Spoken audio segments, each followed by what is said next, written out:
Florida State defensive coordinator Tony White goes off on some former Florida State players.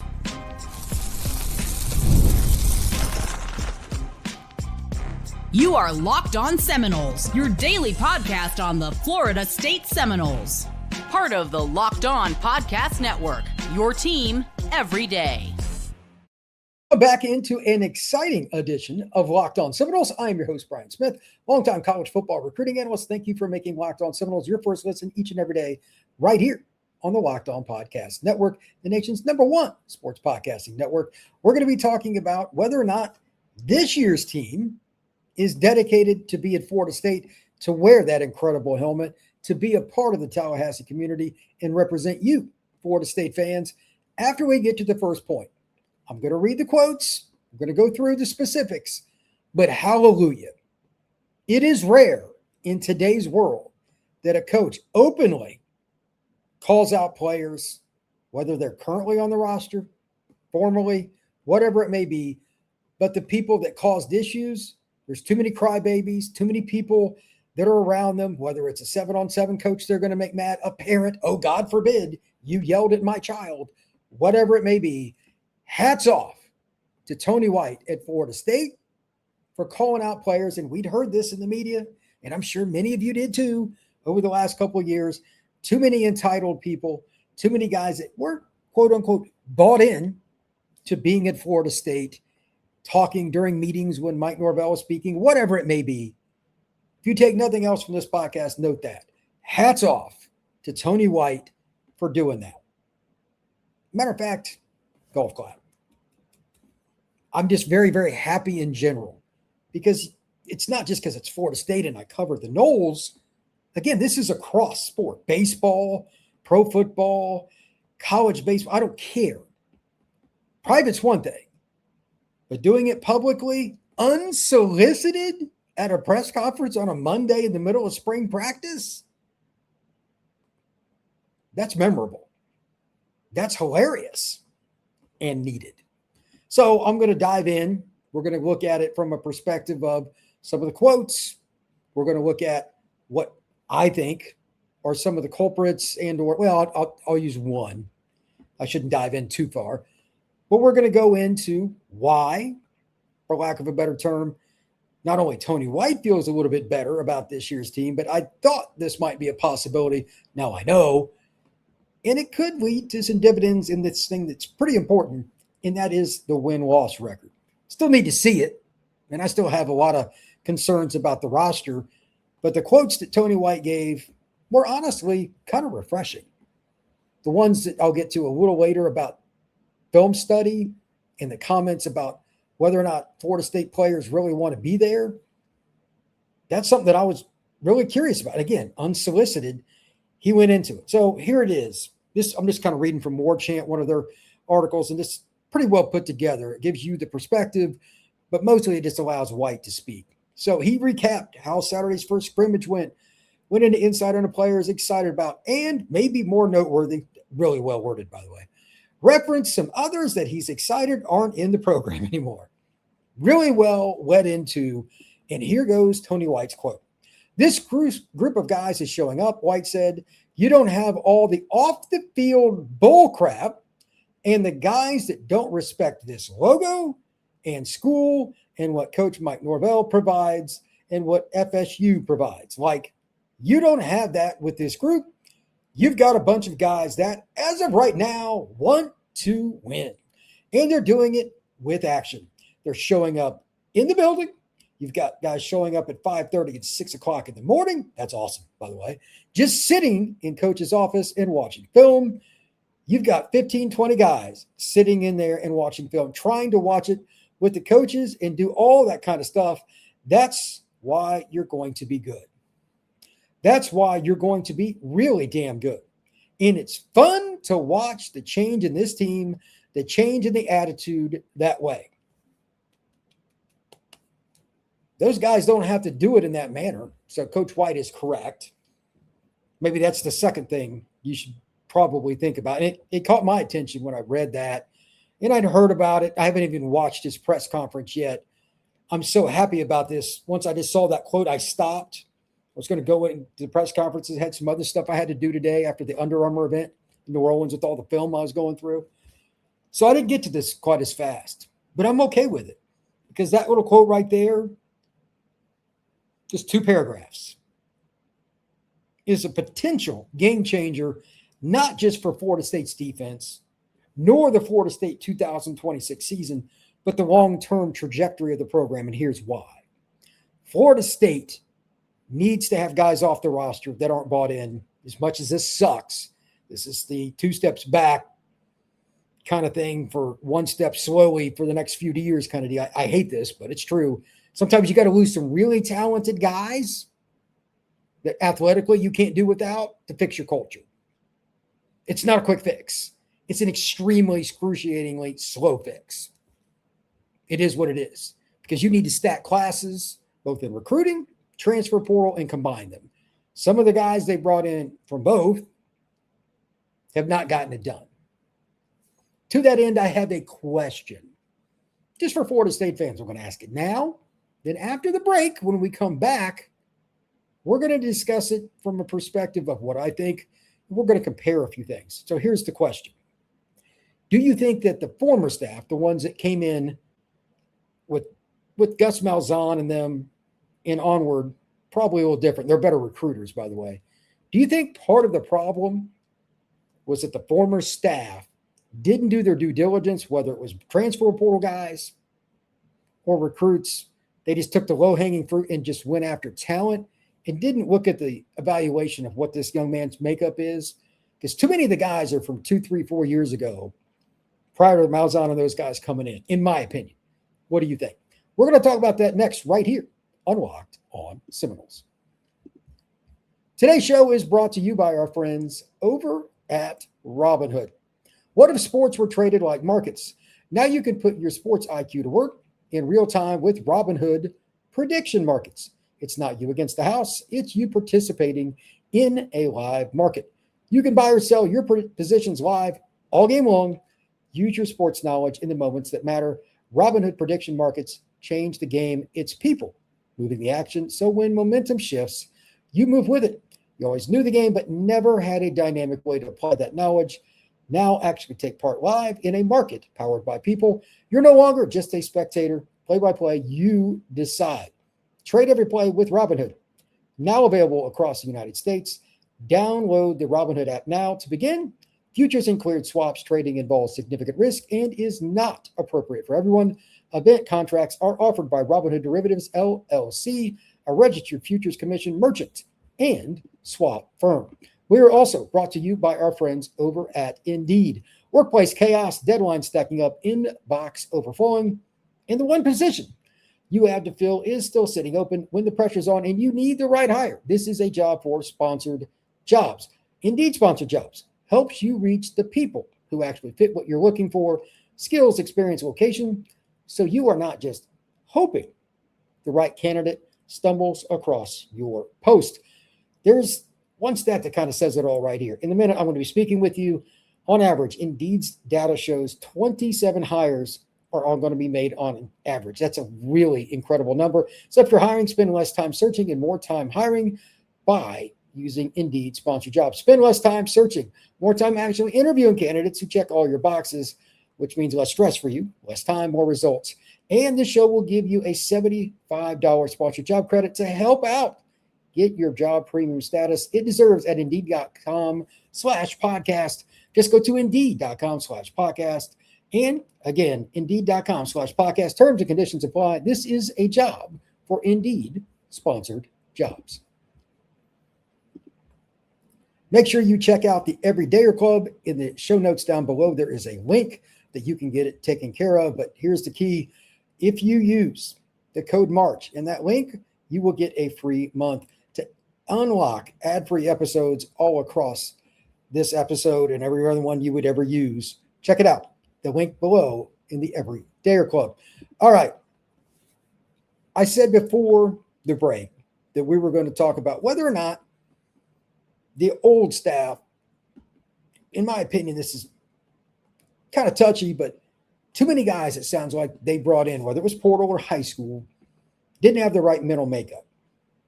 Some of the guys that went on, whether they graduated, whether they were transfers and they got pushed out, or guys that transferred because they didn't get what they wanted in NIL. There's a lot of different scenarios all combined. What do you think? There's been a lot of people that have posted on Locked On Seminoles YouTube page to discuss this, and it's really touchy.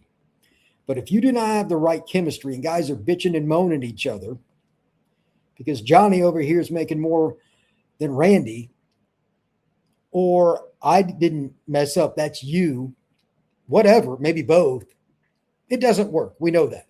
The 24 team, it's been ad nauseum discussed that there were problems. There were some problems last year. I don't think it was quite as bad, and they wouldn't have won 5 games compared to 2 if that wasn't the case. But just think about this. Just games last year. Virginia game goes down to the wire. They even made the Miami game close, and they were getting hammered. They had the games at the end, NC State, Stanford, Florida, all those games at points in the second half, like they were competitive games. One way or the other, whether they played bad early, bad in the middle, whatever, they were one-score games in the second half. These little things that take place off the field, you may take them for granted, but if somebody's been around team sports and covered it in some capacity his entire life, look, this is not an easy way to do business, but you're going to have years that you do everything right as a staff, and it's still not going to go the way you want. But when Tony White, Gus Malzahn, Tim Harris, and a plethora, back office, all of it, when they came in, there's going to be some reshaping of the roster. And it is my opinion, again, make your own comments down below on the YouTube page, that some of the former, not all of them, but some of the former guys, they weren't great recruiters. And this is something that I've learned as being a recruiting analyst. They almost always do 2 things. Number one, they don't spend enough time just watching film. And number 2, they really don't spend enough time with the peripheral. What is that? Do they have a third uncle, an idiot that's around them that's always trying to get him to go into the office and get more money because the uncle wants some of it? Do they have people around them that think they should transfer because they want them in the portal? Again, because they want to get some extra money out of another school, holding them hostage, whatever. When you have a bunch of players like that, in addition to players are going to argue in the locker room. Again, sometimes you do it right and it still doesn't work. It's over 100 guys. It's difficult. When you add all those things together, the elixir can be very toxic. It sounds like from Tony White, Florida State's defensive roster is much better this year. And to that end, I want to read on a little bit. This, again, I'm just reading off War Chant. They put up the quotes. They're pretty good. And I think this is kind of fun because I have no idea how many games Florida State's going to win this year. But if they're at least taking the initiative to go in and watch extra film at 5:30, 6 in the morning, I'm not going to sit there and knock them for that. It's pretty interesting. So, talking about practice, this is what he said about his side of the ball. And take it for what it's worth. But after him offering stuff, I'm going to take his word a little more serious than I would some other guys. Let's be honest.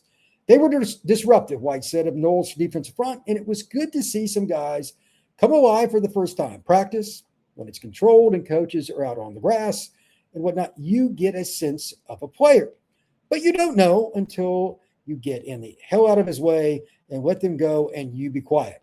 And you're just watching them play. And there were guys who really upped their game. That's a really good start. I didn't honestly expect that. You got to remember, like the front, 9 guys in totality that are either freshmen, JUCO, that are coming in. Plus, you've got a situation where they also have Riley Kennedy. Like, it's double digits. So there's a lot of newness. That's a lot. As far as new guys, he mentioned Franklin Whitley, the big defensive line. I never liked his film. He's a kid out of Atlanta that was under-recruited. He's been a pleasant surprise, according to Tony White. Not surprised.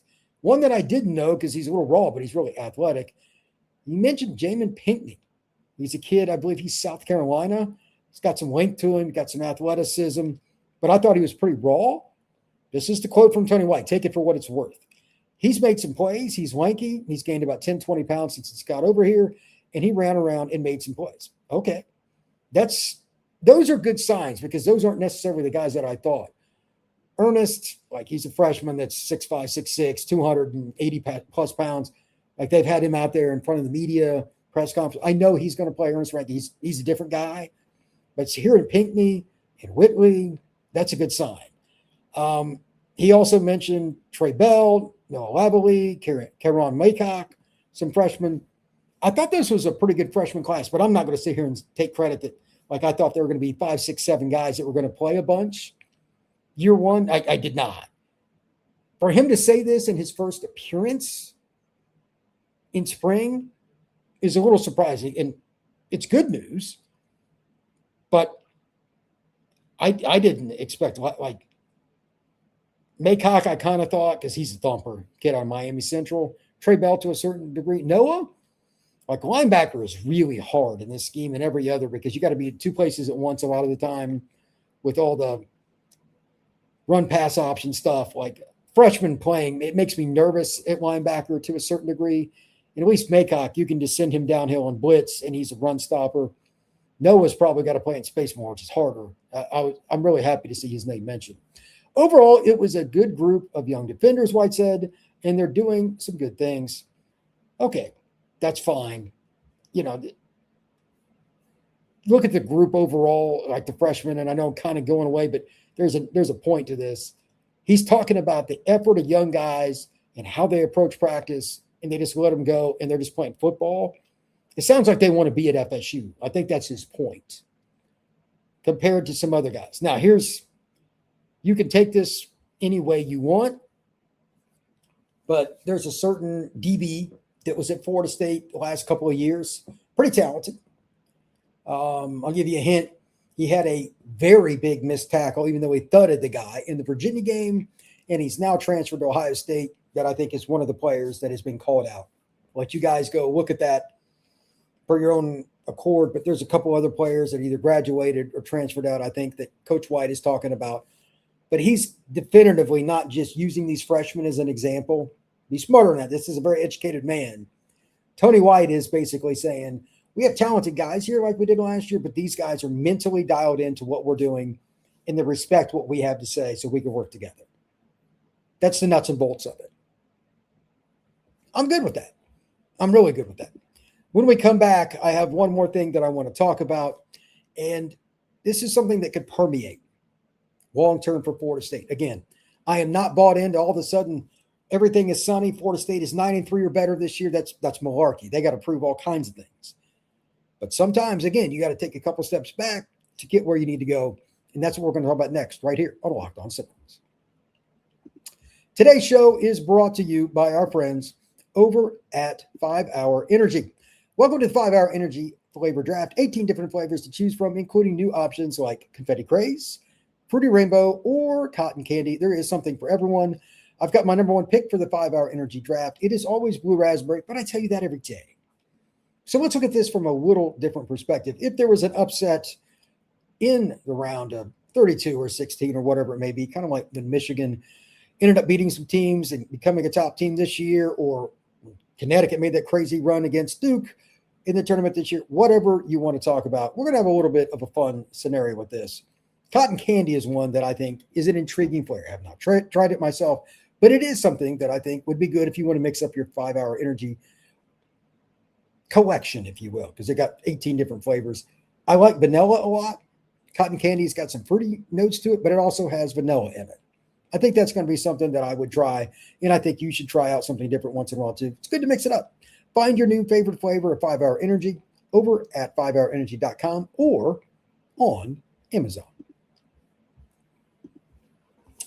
All right, this is the big picture that I want to take from today. And again, thank you to Tony White for the authenticity. We don't get enough of that in society, let alone Florida State, the defense, whatever. So I'm very happy that he had the guts, unsolicited, to take on a problem that apparently needed to be addressed. To that end, it is, of my opinion, I should have said this early on, right at the beginning, he didn't just spout off at the mouth without speaking to others around. In some capacity, I think he kind of took up for Mike and maybe Alford and other people they make a lot of money, so they take a lot of hits on the chin, and rightfully so. But I respect him for supporting the people that he works with. And I'm sure that they were notified in some capacity that this was going to happen. I'd be shocked if that wasn't the case, but so be it. To that end, what does this mean for Florida State, not only this season, but long term? This is my gut. Remember, Alford recently did sit down with like War Chant, etc., and spoke about, much as this pains me, his support of Norvell, etc. I mean, I don't know what else he's going to say. He can't say, if Norvell doesn't win this, I'm firing him this year. Like, he's in a bad spot. But he also was just supportive of one other point about it. Bringing in the right staff, bringing in the right people. This so goes into what Tony said today, on Monday. Bringing in the right people to evaluate and get the right players on the campus. Is it ironic that Tony White, the defensive coordinator of the Florida State Seminoles, basically just said they didn't have the right people right after that interview took place? No, it's not. I'm sure Alford has spoken with White, Norvell, etc., and they realized, again, it doesn't matter who it was, they weren't getting the right players, not just physically, but the guts and the glory of being all in, mat drills, or, they call it tour duty now, but it's the same thing. All those kinds of things all the way through spring, summer conditioning, and even spring practice, like all the stuff that you do, there has to be cohesiveness. You have to believe in the helmet. Like, it is an honor to play college football at Dartmouth, let alone the opportunity to play major FBS at Florida State. And he made it clear that, in his opinion, Tony White, they did not have enough players at Florida State that did last year on the defense. He was just talking about his side of the ball. I give him respect for that too. I'm guessing he probably would like to call out some of the guys on the other side of the ball too, but I digress. The point is still the same. Florida State is probably in a better spot. That means it's going to be a little bit easier this year in close games. So I just bring it up again. Virginia, NC State, Florida, even the Miami game at the end. If they would have played just a little more cohesively early in the game, maybe they have a shot at a crazy finish. That's, again, like Duke was killing UConn. You screw around for a few minutes, you can lose. College basketball, college football, etc. With young people, things can switch. Cohesiveness, believing in the coaching staff, it matters. I think that having more players that are bought in, watching all that film, they're at least going to be more competitive and they're going to be more fun to watch this year. How the record bears out, again, that's for anybody, and it's the eye of the beholder. I'm not going to try to sabotage anybody's thoughts of good record, bad record, or anything else. I'm just saying you're not going to win big when you have guys on the roster that aren't happy to be there. They're key players. They're very talented players. And it sounds like from Coach White that was the case. So I digress. But thank you once again for checking out Locked On Seminoles. This was an intriguing podcast for me to do, and one that I'm very blessed to be able to do, because it took a lot of guts for Tony White to say that, and applause. Thank you very much. We will see you again soon, right here on Locked On Seminoles.